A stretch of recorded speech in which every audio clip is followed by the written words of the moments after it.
Hello again, everybody. Welcome to the Horror Guys. I'm Alan. That's John.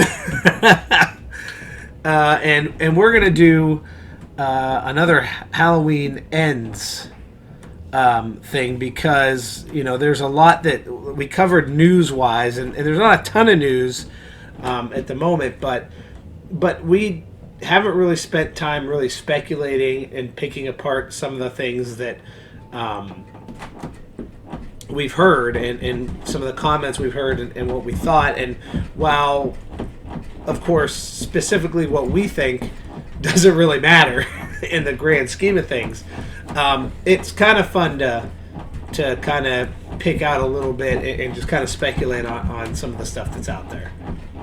Absolutely. So maybe we'll kick it off with first before we get started. Something crazy happened at the Oscars last night, and I'm not talking about the Will Smith and Chris Rock fiasco. I'm talking about a quick interview with Jamie Lee Curtis where Halloween, the subject of Halloween Ends comes up, and it's just a quick. Apparently, Adobe Flash wants to update all of a sudden. So you can bear with me here. And of course, that's going to mess me up. Sorry about that. But some of the choice of words I thought was interesting, and it kind of gives us maybe some insight into what might actually be happening. Maybe a possible spoiler alert. I don't know, depending on how you view it. But I think what we should do is take a look at this here. And, we'll talk about it here. Can you see that? I don't know. Okay, here we go. Debut in 1978 in Halloween, and apparently you have wrapped recently the latest Halloween film. Could this be the last one for you? Tell us what you can. It's called Halloween Ends. So, I mean, I'm not giving anything away, but it ends. It ends. It is Michael Myers. Is he dead? There's an ending. There's dead, and then there's dead. So really, what is dead in a Michael Myers universe? It's an existential question. What is dead? What is dead? Now, you are the godmother of Jake and Maggie Gyllenhaal. Of course, Maggie is nominated tonight for her amazing film. She's been nominated before as an actress. All right. Well. So what is dead? Listen, I feel like when she speaks, I don't want to say it's like eloquent because it's really not. But she only gives you, I feel like, really what she wants to give you. Yeah. So, okay, what is dead in a Michael Myers universe? Well, I don't know. Does that mean?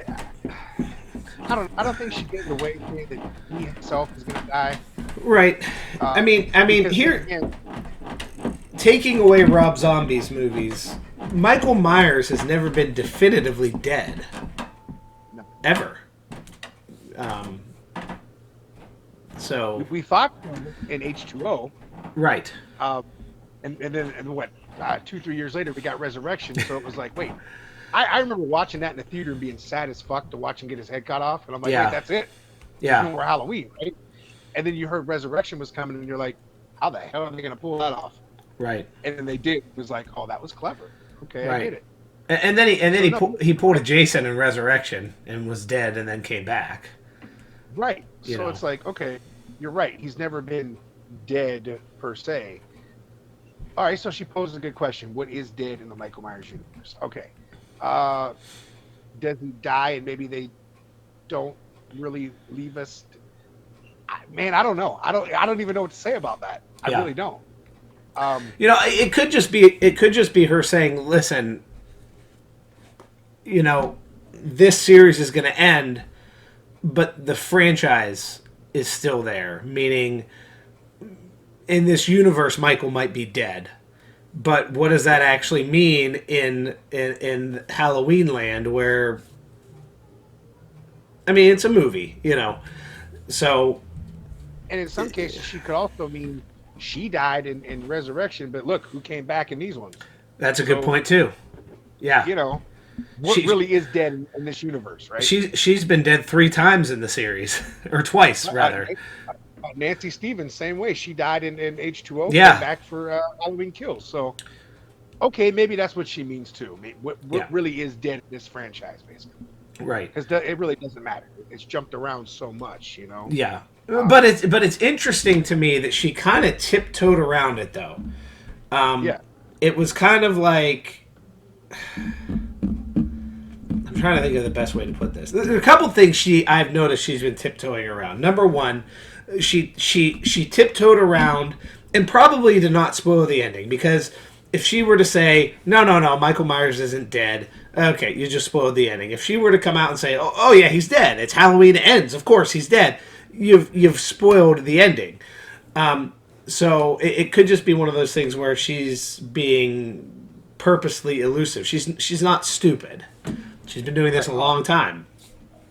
The other part that's interesting to me is when she first came back to this series, she was coming back, and it was pretty clear that she said that this was it for me.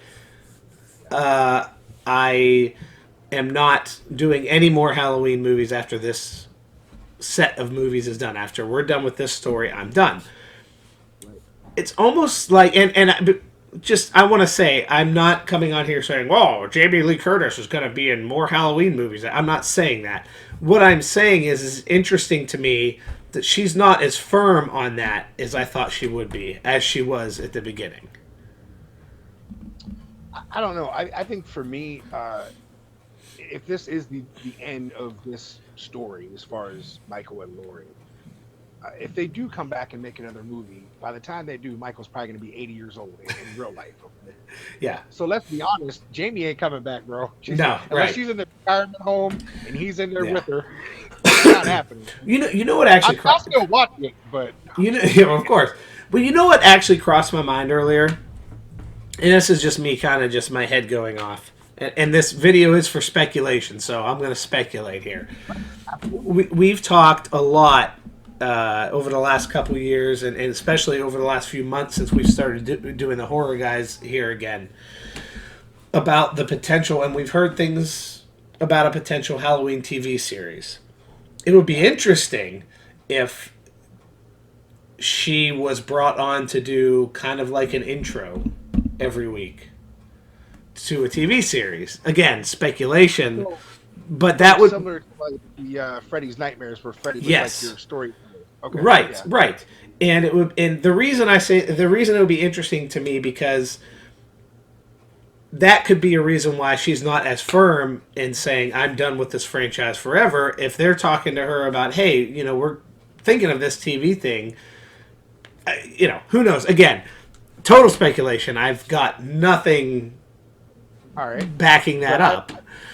I like how you did that. And before people would say this, we don't really get a chance to talk before we do these shows. We may text back and forth a little bit. But sometimes it's easy to segue from something you say into something else. Yeah. So while you said that about a TV show, let me tell you something I heard her say. So when asked about Halloween Ends, she said it's about legacy. It really has to do with the nature of evil and the legacy of evil. All right, now let's take that for a second. I did hear that too, by the way. I thought, all right, it's interesting. Now let's go back to 2018. It was basically Laurie Strode's story. Okay? Yes. It was the reintroduction of Laurie Strode and what she's been going through for the past 40 years. And then you got Halloween Kills, which really was the story about the other characters, the legacy characters that came back and what their lives have been like. So now we have Halloween Ends, and if she's talking legacy and about the legacy and the nature of evil, this has got to be more Michael Myers-centered story, like we've talked about before. Maybe we're going to get some insight to his background a little bit. And I think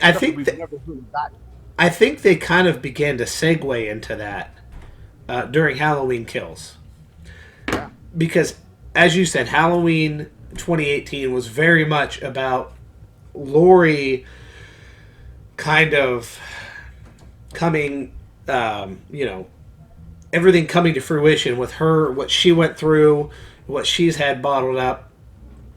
and that was very much her story. That was a very much her story.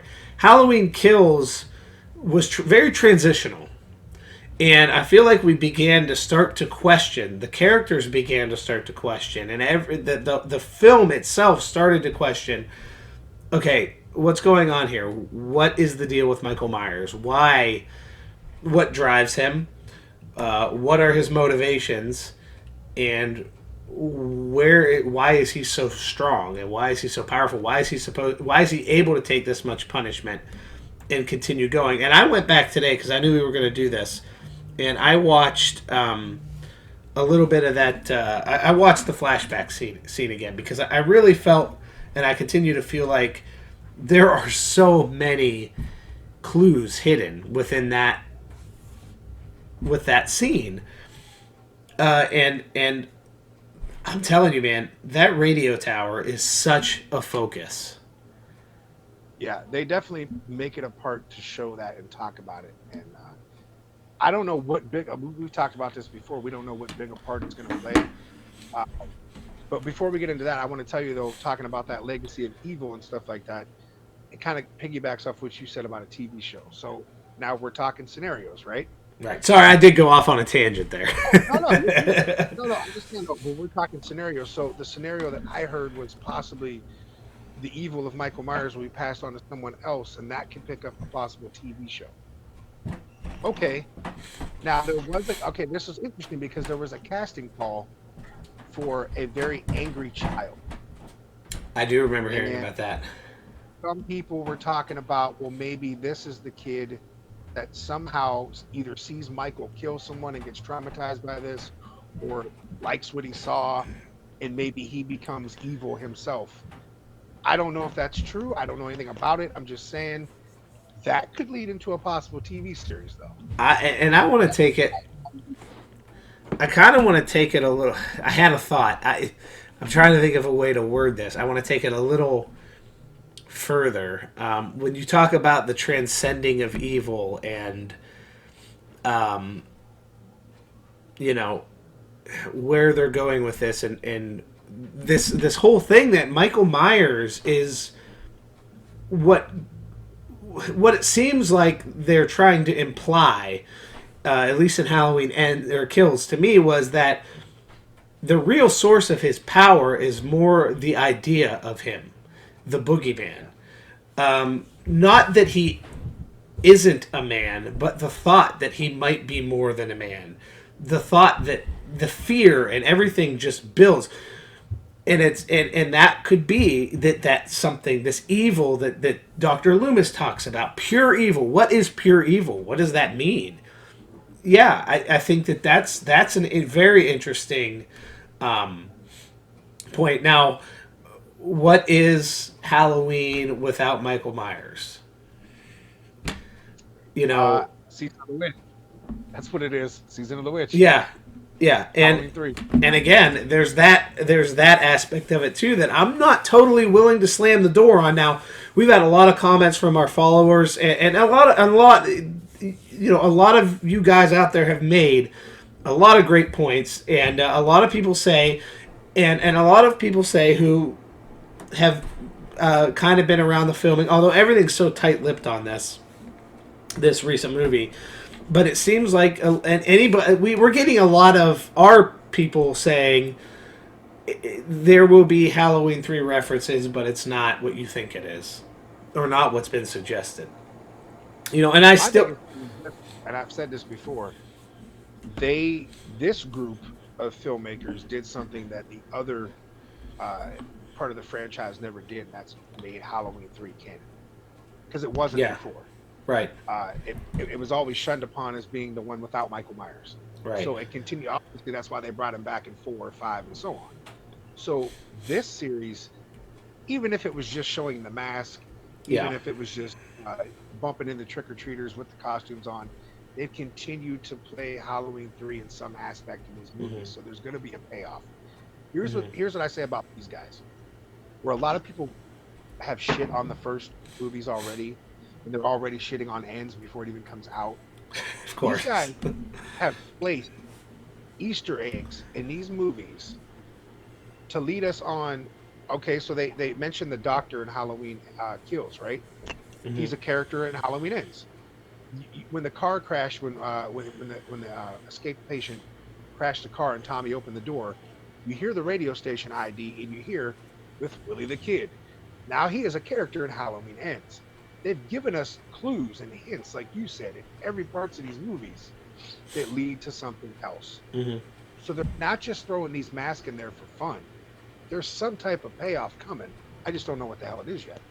Yeah, and I don't know if it's it could be one of two things. It could be a culmination of one big Easter egg that would be really cool, and that's that, and it's cool. Okay, they did that, or it could be this tie-in, this big thing at the end. This whole thing about brainwaves and the radio tower, and it just seems to me that, and the fact that we don't know anything yet, right? The fact that everything we're talking about is just pure speculation. There is nothing. If you can find me anything solid and concrete out there in terms of evidence that backs one theory, Halloween 2018, we knew a lot going in. We knew a lot going in. We knew a lot of what was going to happen. More so with Halloween Kills. We knew that the mob and all that. We knew all of that. We don't know anything about this. We know there are a few things that seem very plausible, and there are a few outrageous things that seem hard. You don't want to say plausible, but you also don't want to totally throw it away either, because they flat out said there's going to be a major twist, and it's going to piss a lot of people off. So that casts such a wide net. And that still bothers me too. That statement about pissing us off. I know. It's weird to me that they would do something. Here's where I'm a bit skeptical on that. What do they mean by that? Because it's weird to me that you would go into this and purposely want to piss your fan base off. What does that mean? That's very strange to me. And we've thought about it. We've talked about it a little bit. If they kill Laurie Strode, is that going to piss me off? No. I honestly think it's time for her to go. Yeah. Will it piss off her fans? Yes. If they kill Michael Myers, is that going to piss me off? Absolutely. I don't want to see it happen. And I know some people have commented on the videos and said, well, why is it that people feel like they don't want this trilogy to end? I don't want the series to end, dude. I've been a fan of Halloween since it came out. I don't want to see it end. I'm a diehard fan. I don't want to see it end. And it sucks to think that this quite possibly could be the last movie we see. Who knows? I want to dig into that a little bit because we did have a couple comments. I like the comment about the Doctor. Did you have that one handy? Was it on the last video or the previous? It was on our last one. Yeah, it was about the Doctor possibly doing some testing on Michael while he was in this cave or something like that, along those lines or something like that. It was actually a pretty cool thing. Yes. Let me find it because it was interesting. Because I want to give proper credit here. I actually like that. Let's see here. I heard the doctor character is supposed to be an asshole, which doesn't surprise because obviously Loomis in his own way was kind of an asshole, but he was a lovable asshole. I really. Here it is, right here. Dave Crossland, user Dave Crossland, commented on the last video, and you could check that out. It's Halloween Ends Update, I think is what the title is. But Dave says, "Great video, lads. I've also heard a rumor that the new Doctor character could have possibly acquired Michael for testing torture within one of the caves. Hence the working title, Cave Dweller." That's. I would like to know where he heard that, but that's interesting because now you've explained Michael's absence. Absolutely. for 4 years. Now you're getting back into, okay, are you going to show us how do you capture Michael Myers and drag him down to a cave at this stage? Hell of a question. But I mean, maybe I don't know, man. Let's be honest. At the end of '78, he had to have been harmed enough to. He took a lot of slugs. Okay, let's be honest. yeah, and he gave up. I think when he walked out of that house and all those guns were on him and all those cops were there, he knew it was up. He knew it was live to fight another day. I could fight these guys, but they're going to take me down. Michael got up, but he was weakened. Oh yeah, and I also feel like that was more humanized Michael Myers. At that time. He's gotten stronger.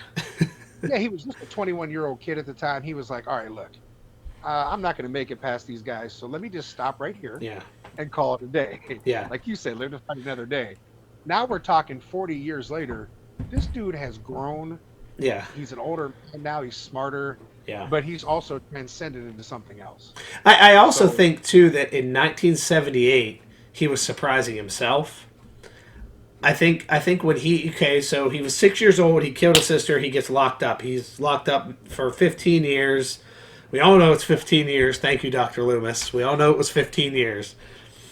So he's locked away for 15 years. He escapes. All of a sudden, he's doing these things. I think when he sticks Paul to the wall with the knife, and he looks and he does this. Now that's an iconic scene, but I always thought in my head that was him saying, "How the hell? What's going on here? Like, what? How did I do that?" He was kind of admiring his work. Of course, yeah. Well, shit, that's pretty cool. And that's one thing. And I'm glad you just said what you said, because I just saw this the other day in one of those Halloween groups, and I have to bring it up because you were talking about Michael Myers, of course, escaping from the asylum, right?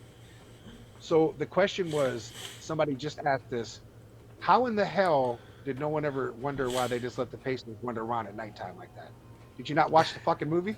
Did you not watch what happened? Did you not see the TV scene where he obviously broke out of his room and let all the other patients out? That was a diversion. Right. So that his ass could attack who he wanted to attack and get the fuck out of there. Yes. Dude, he's smarter than people give credit for. That's the thing. He may not be human at this point, but goddamn it, he's smart. Like, he knows what he's doing. He knows what he's doing. And I still think he's flesh and blood. He's human. He can be killed. And the reason I say that is because in the first movie, Jamie Lee Curtis referenced it and said he's human, he's a man.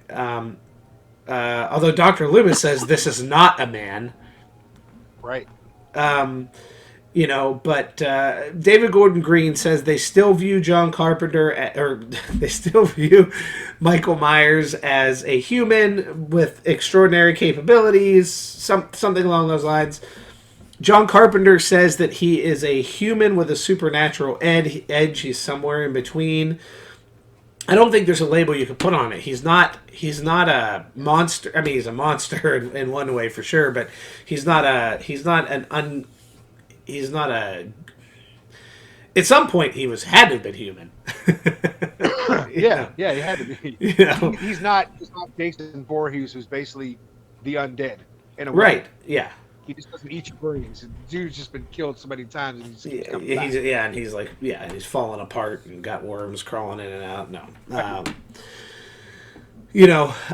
So I mean, but again, I think this movie's going to give us at least what their view of what's going on is. But the doctor thing, anyway, we kind of got off. So the doctor thing, interesting.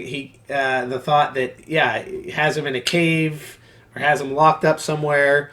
I could see that being a thing. Michael breaks out and, kills the radio guy. We hear it over the thing. Everybody knows Michael's back. But then you have the missing people, the missing person signs and stuff. I think that's going to play a role. He may have been absent for some time as far as appearing in Haddonfield, but he's doing some killing throughout the time. He's definitely active. Yeah. We just don't know how or where, and really if they're even going to fucking show us that. That's the thing. Yeah. that billboard may be all we get to think, oh, it's still been active. But well, here's an idea. That's the thing. Like, here's an idea. You know? Could this doctor character have Michael Myers captive in some area, and this doctor is abducting people and basically feeding them to him to observe him? You remember Sartain wanted to observe him in the wild, wanted to see him kill, wanted to see. I mean, yeah, and let's be honest, this doctor, whoever he may be at this time, he's going to have to know who Sartain was, and he probably worked with him at some point.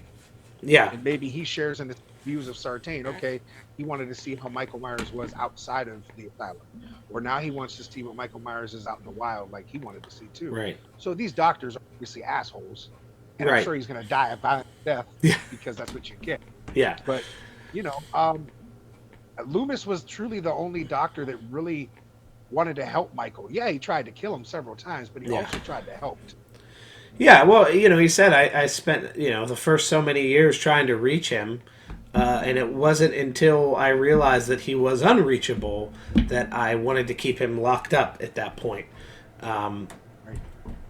Yeah, Loomis wanted to help Michael, but when he realized he couldn't, he realized that Michael was dangerous. So, I don't know. I won't lie. I'm not a huge fan of the crazy doctor stuff as much. Yeah. Because I thought the Sartain thing was.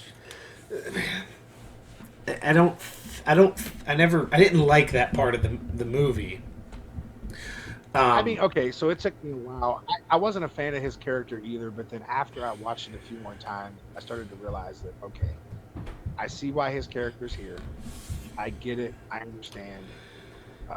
Was he annoying as fuck? Yes. But he played an integral part of getting Michael and Laurie together. And that's really what everybody thought was going to happen in the first place. Well, Mike was after Laurie, but he wasn't. Yeah. And he's the one that played a part in that happening. As a matter of fact, like they said, when he finally tells her and kills, it's not you that he's after. It's not.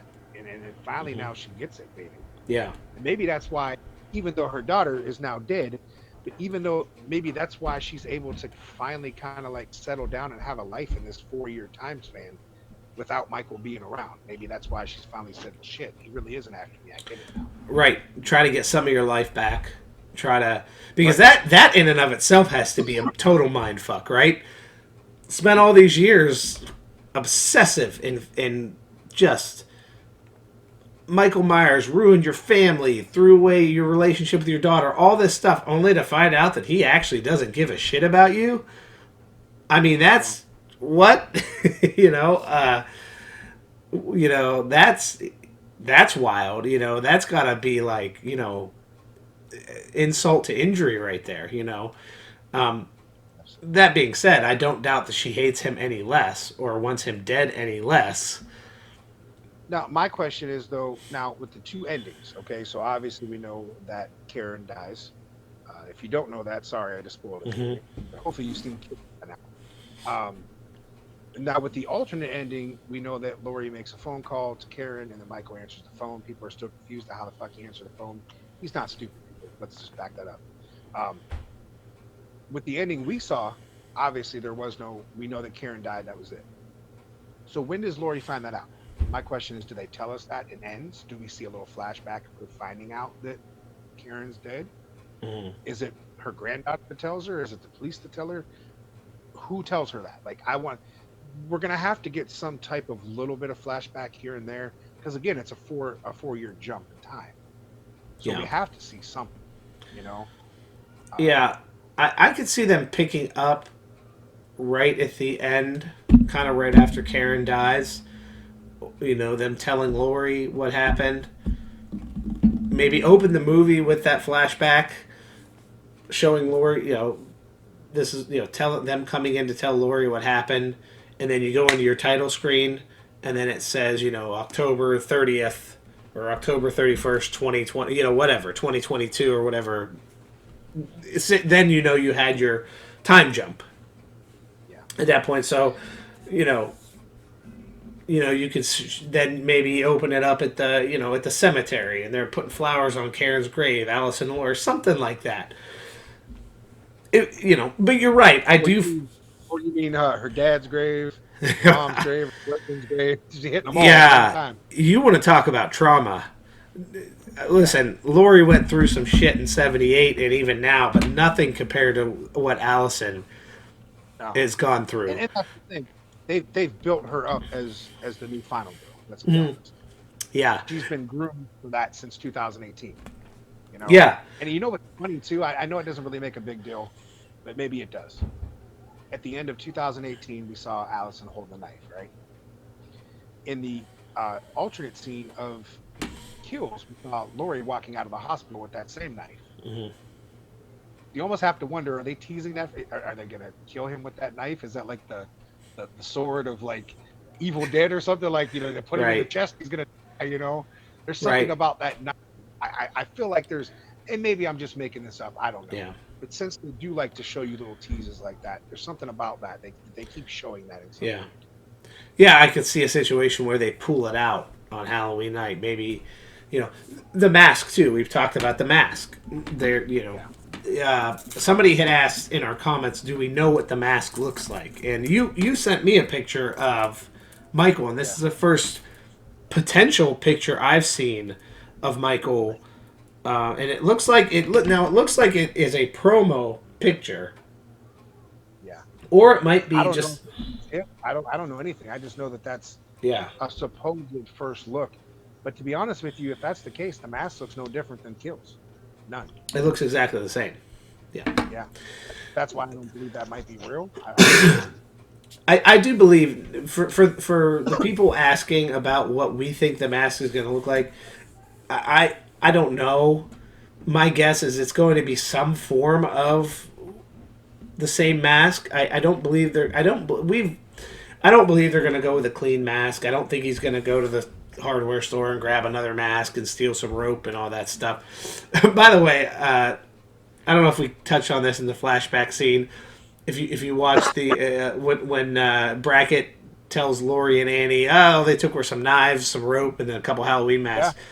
We saw the mask and the knives in 1978. We didn't see the rope until the flashback scene when he got the cop with it. But how cool was it that they thought to put that in there, though? Yeah. Seriously. Yeah. That's how cool it was that they and I'm one of the biggest people that talk shit about him before the movie came out because I wasn't keen on the whole. What the hell's that other guy's name? I keep forgetting. Danny McBride. Danny McBride, yeah. I can't stand him. I think he's terrible as far as anything he does. So I was real iffy on him being not an Eastbound and Down fan. No, I don't even like the guy, and I feel like, man, I heard about him being involved, and I was like, I just don't like that. But then I watch this and I see how big of fans they are of the series themselves. Yeah, I mean, really put into it, how much detail they paid attention to, man. It's crazy. Mm-hmm. Definitely, they are definitely fans. Definitely, I envy them being able to do this and come up with their vision for what this is. It's got to be a blast. But yeah, I mean, I really think that we're just going to get that continuation. I think the mask is going to be some form of what we saw the previous 2 years or previous two movies. I think that any number of these predictions and theories could be correct, or none of them could be correct. It's really hard to say, but it's definitely fun to speculate. And when we get a trailer, I think it's going to be a situation where we're going to be able to watch some of that and maybe then say, okay, that looks like possibly the radio station thing that we talked about, or okay, that looks like the Doctor. Maybe that's true that they have him captured. There might be things we could pick out then. But I'm impressed at how they've been able to really keep a tight lid on this, and very much so. Yeah. That also kind of tells me that they are going out of their way to keep whatever twist in the story that they have come up with a secret. So This is good. I mean, this is if it is your last movie in this series, I really don't want it ruined. I do want to see some stuff. I'd love to hear some news and stuff. I don't want it ruined for me, no. but it's cool to talk about stuff and again to sit here and talk about our theories and what we think might happen or what we've heard other people say. But at the end of the day, like you said, we don't know shit. We really don't. Right. And nobody seems to. Nobody seems to. We knew they started filming and they stopped filming, and we got a few pictures. Nothing, like I said. I mean, there were people on the streets walking by the sets in the previous two movies taking pictures. Oh, look, they're filming Halloween. Let's get some snaps on my phone and posting them on the internet. Yeah, the whole flashback scene of seeing Michael Myers walk down the street was spoiled months and months before it even happened. We got that and we were like, holy shit, that mask looks awesome. Yeah. That was the cool part. We did see that, but that was ruined in a heartbeat. The flashback scene was completely ruined. So, yeah. It's nice not to have it be done filming and then the next day know everything that's going to happen in the movie. Yeah. I don't want that. No. And again, I also think that there's a lot of interior filming, and I think that probably helped. It seems like, I mean, obviously, let's be honest. Unless they really figured out a way to lock down the set, it's pretty hard to shoot a movie outdoors and not get a lot of photo leaks. There were not a lot of photo leaks, if any at all, and it really makes me wonder if most of this movie was filmed in some sort of an interior location, which again makes Cave Dwellers all that more of an interesting working title to me. I don't know how else to explain it, because how else, I mean, any movie that's filmed outdoors, you're constantly seeing photos pop up. Other than what they've put out, we've seen not really anything. We've seen a bit of like outside. Obviously, they were going to be shooting because there was like tools and all that crazy shit, and different machines set up and all that stuff. So, right. That, but then if you think about it too, a lot of kills was shot on a soundstage too. True. So maybe they did a lot of that too with this one. It's very possible, especially with the Myers house. I mean, the Myers house will be back. There was somebody also in our comments. Let me find it because I do want to give credit to the person who said this. I'm sorry, hold on. Let me just find this. Because this is interesting as well. The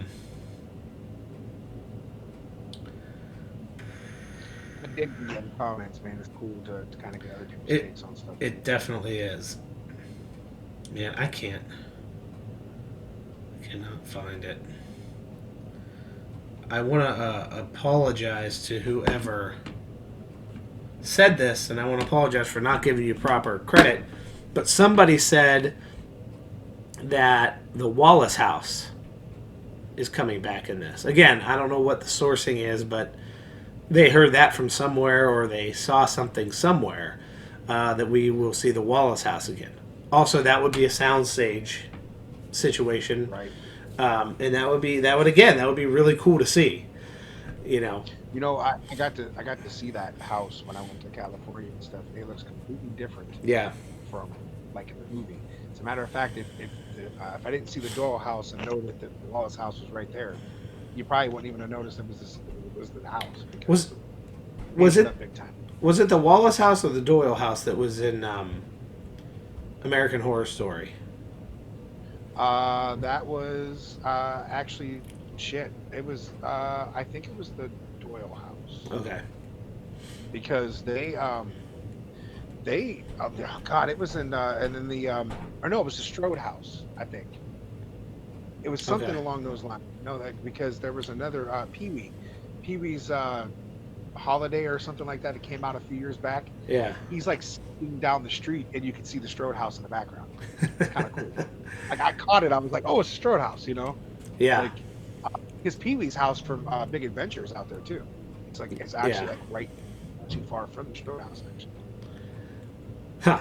It's neat how all that stuff, a lot of the Nightmare on Elm Street stuff and everything else was filmed around there, too. Nightmare on Elm Street house is, like, literally not that far from, like, the Wallace house and the Doyle house. Which, the Doyle house, I'll be honest with you, seeing that in person, I felt like I was in the movie. It looks the exact same. It just looks smaller as opposed to how it looked bigger on TV. Like, that was super cool to see in person. Of course, I can imagine. A dream come true, so. No doubt, no doubt. Super cool. For anybody wondering, John actually got to go and see all the filming locations in Pasadena, California. So you've been to Haddonfield. So thankfully, it wasn't on Halloween, and you weren't stalked by a masked serial killer wielding a giant butcher knife. But I did, however. And I guess I can out myself, I guess. I did, however, sneak into the house and pictures. I didn't just, like, be an asshole and sneak in the house, right? So we knocked on the door, and nobody answered. Knocked 3 times. And I don't know, something about it. I just said, hey, let's turn the doorknob and see what happens. And the door swung open. And I was like, listen, I'm only going to be here one time in my life, right? So I said, screw it. Well, I looked, and the guy that would have been in that office where he could have seen me, because his gap between, like, the floor and the door bottom was, like, that big. So I was like, I took a big step onto the steps. I took a few pictures and got the fuck out. But I don't regret it, man, because I just no. All right, guys. I would love to see those pictures someday. Well, I'll tell you what. Because for some reason I have a tough time with my video staying normal. Yeah, I'm seeing it. I'm probably going to cover myself up with various pictures, and you just hear my voice. And I'll throw some of those in there. How about that? I like it. All right, guys. All right, guys. We've done a little over 30 minutes now. 42 minutes almost. We could probably go another 42 minutes, but we're gonna probably stop this here. What are your thoughts? We wanted to do another video because it really seems like a lot of people are interested in Halloween. So we wanted to give you just a little bit more. We'll probably move on to something else next week. But what do you think? What theories? I want to keep hearing your theories. We're getting good ones in the comments. Give us some more, and then when we do another one of these, we'll do our best to read some of these. I apologize to the person who mentioned the Wallace house. I couldn't find the comment again, but I'll try to find it for next time and give you proper credit. Other than that, that's all I got. Yeah, man, I'm good. Don't forget, though, follow us on, obviously, YouTube, Spotify, Facebook, Twitter, and all those fun places. We pop up here and there, all and everywhere. So yeah, we're trying to go viral. All right, guys. Always love talking to you guys, and hopefully, this holds you over just a little bit, and we're all gonna make it together. We're gonna get there. We're gonna get there, guys. It's just a few months away now. Get through the summer. Nice warm weather. We'll get a trailer. We'll talk about that, and then we'll be talking about the movie before you know it. All right. We'll have all of our questions answered. Other than that, I'm pretty much tapped out here. I'm done, man. All right. See you later. Fans, check out and follow the Horror Guys. You can find them on Facebook, facebook.com/The Horror Guys. On Twitter, Horror Guys 21, that's HORRORGUYS 21. On YouTube, The Horror Guys. And also on Spotify, search for The Horror Guys.